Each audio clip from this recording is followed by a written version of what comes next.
Halo, selamat pagi anak didik kami semua.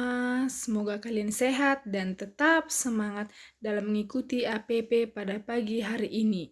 Nah, APP kita hari ini kita akan membahas tema Aku Senang Menabung. Anak didik kami, apa itu menabung? Menabung adalah cara kita menyisihkan uang yang kita miliki untuk tujuan tertentu dalam jangka waktu tertentu. Sebelum menabung, ada dua hal yang harus diingat. Yang pertama, kebutuhan. Yang kedua, keinginan. Nah, apa itu kebutuhan? Kebutuhan adalah sesuatu yang diperlukan oleh manusia agar dapat menjaga kelangsungan hidup. Nah, keinginan adalah sesuatu yang ingin dimiliki, namun jika tidak terpenuhi, maka tidak akan mengganggu kelangsungan hidup kita. Nah, anak didik kami semua, pasti kita tahu setiap keluarga membutuhkan uang untuk keberlangsungan hidup mereka. Uang menjadi nilai tukar yang amat penting bagi manusia karena menjadi sarana untuk memperoleh barang yang dibutuhkan. Karena itu sudah prioritas, ya kan? Jadi prioritas kebutuhan itu adalah urutan kebutuhan yang harus dipenuhi. Ya. Jadi kita kadang pemikiran kita pengen punya sesuatu, punya sepatu, punya baju, atau yang lain-lain.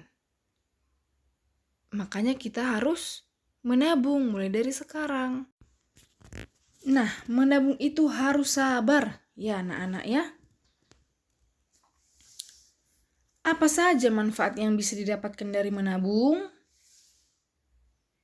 Tentu bertanggung jawab atas uang jajan kalian. Hidup hemat, tidak boros, dan terus menabung untuk keperluan yang akan datang. Jadi kita anak-anak harus pintar menabung. Mengatur keuangan, mengatur uang sendiri, kapan dan berapa banyak uang yang harus ditabung dan dijajankan. Nah anak-anak, disiplin menyisihkan uang jajan yang ditabungkan. Nah anak-anak ibu sekalian, arti menabung bagi anak-anak adalah menyisihkan sebagian dari uang jajan yang diberikan orang tua kepada anak-anaknya.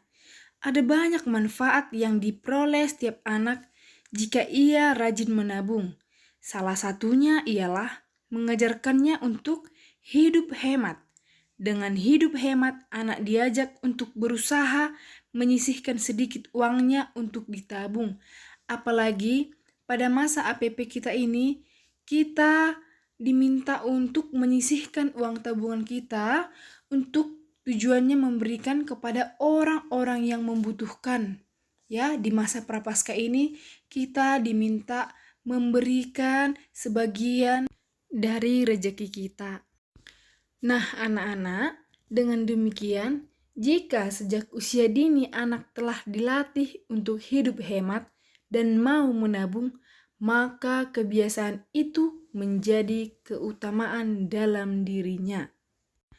Baik, anak-anak didik kami yang terkasih, mari kita mulai proses pertemuan ibadat singkat APP kita pada hari ini dengan berdoa yang dibawakan oleh Daira kelas 4. Anak-anak, mari kita ambil sikap untuk berdoa. Marilah kita bersatu dalam doa. Dalam nama Bapa dan Putra dan Roh Kudus. Amin. Tuhan Yesus yang Maha Baik, kami berterima kasih kepadamu karena kami dapat berjumpa dengan teman-teman kami lewat pendalaman APP pada pagi hari ini dengan penuh sukacita. Kami mohon ya Tuhan, bimbinglah kami agar lewat pertemuan ini kami semakin menyadari bahwa anak-anakmu ini perlu belajar menabung dan menyisihkan sebagian uang untuk orang yang membutuhkan. Doa ini kami sampaikan kepadamu lewat perantaraan Kristus Tuhan kami. Amin. Dalam nama Bapa dan Putra dan Roh Kudus. Amin.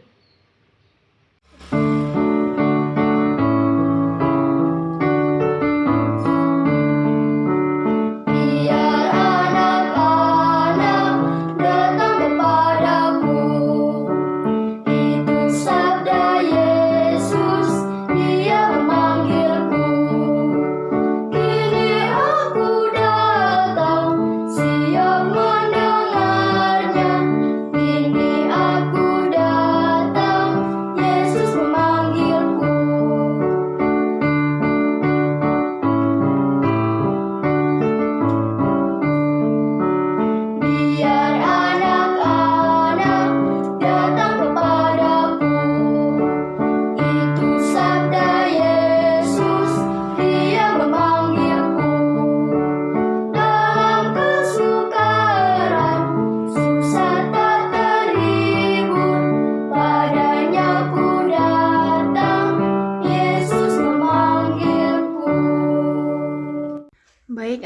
Adik-adik kami, mari kita saksikan cerita kitab suci dari Lukas 15 ayat 11 sampai 20. Perumpamaan tentang anak yang hilang. Cerita ini terdapat dalam Injil Lukas pasal 15 ayat 11 sampai 32. Ada seorang petani yang kaya. Ia memiliki 2 orang anak laki-laki, yaitu si sulung dan si bungsu. Pada suatu hari, si bungsu meminta warisannya kepada ayahnya. Lalu ia pergi jauh dan berfoya-foya menghabiskan uang warisannya. Setelah semua uangnya habis, ia mulai kelaparan, sehingga ia terpaksa mengisi perutnya dengan makanan babi. Lalu ia teringat ayahnya, sehingga ia memutuskan untuk pulang ke rumah. Ia merasa bersalah, sehingga ia ingin menjadi orang upahan ayahnya.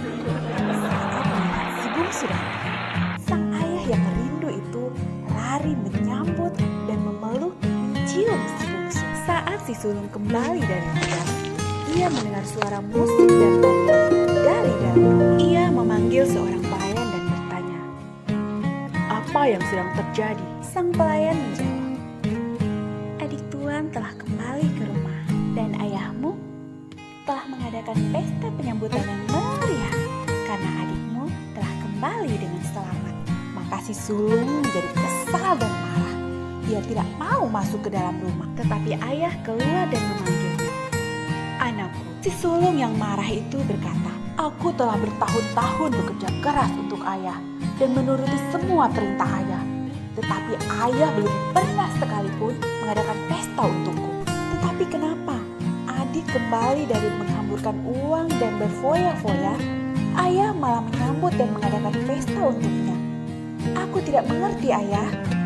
Lalu ayah menjawab, "Anakku, engkau selalu bersamaku dan semua milikku adalah milikmu. Tapi kita patut bersyukur dan bergembira karena adikmu yang hilang telah kembali."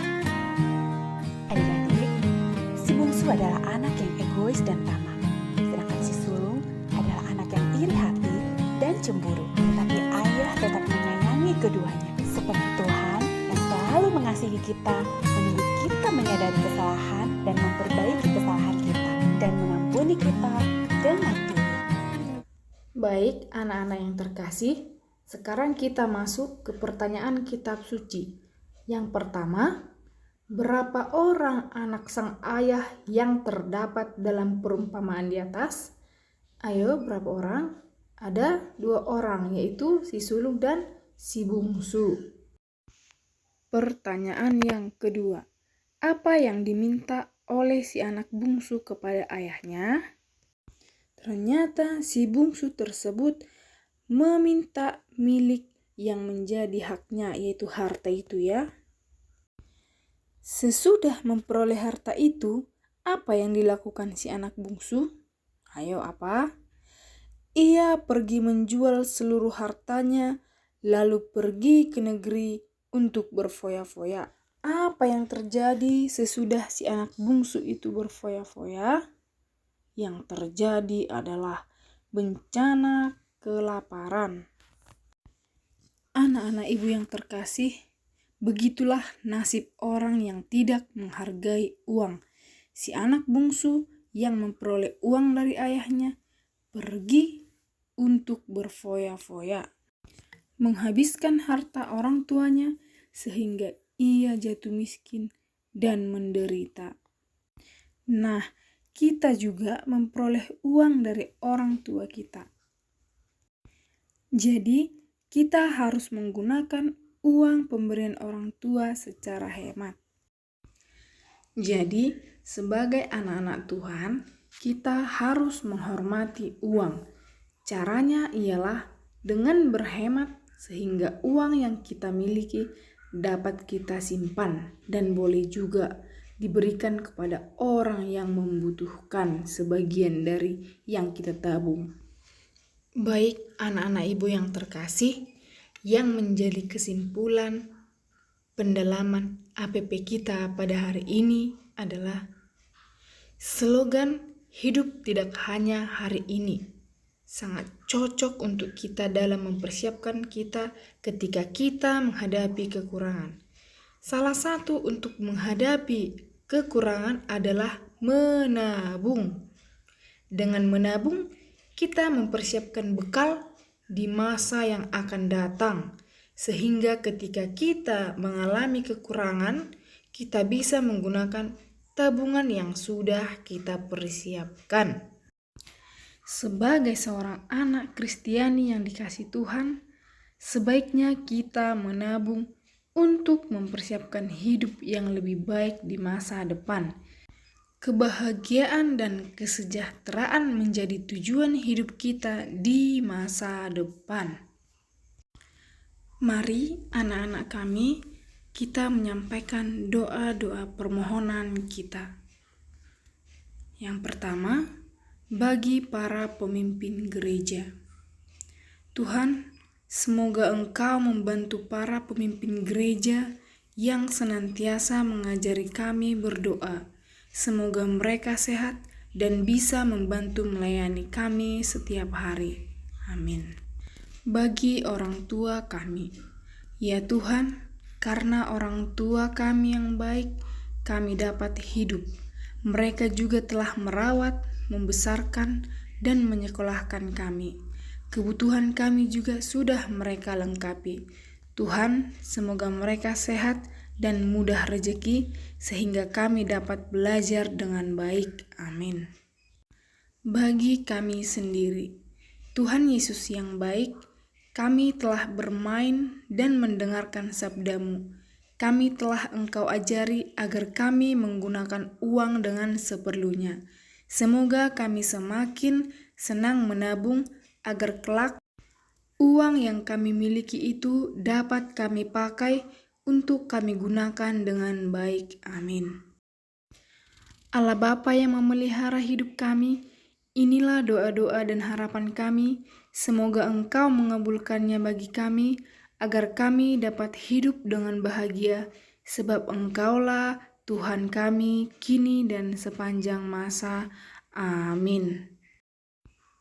Baik anak didik kami, sebelum berdoa penutup, mari kita bernyanyi.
Baik anak-anak yang terkasih, mari kita berdoa yang dibawakan oleh Tirza kelas 3.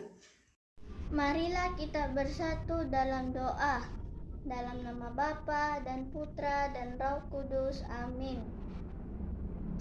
Tuhan Yesus, Engkau memberikan orang tua yang baik bagi kami. Mereka telah bekerja keras untuk bisa menghidupi kami. Mereka juga sudah memberikan uang kepada kami untuk kami gunakan. Semoga kami mampu menghargai jerih payah orang tua kami itu dengan memakai uang seperlunya.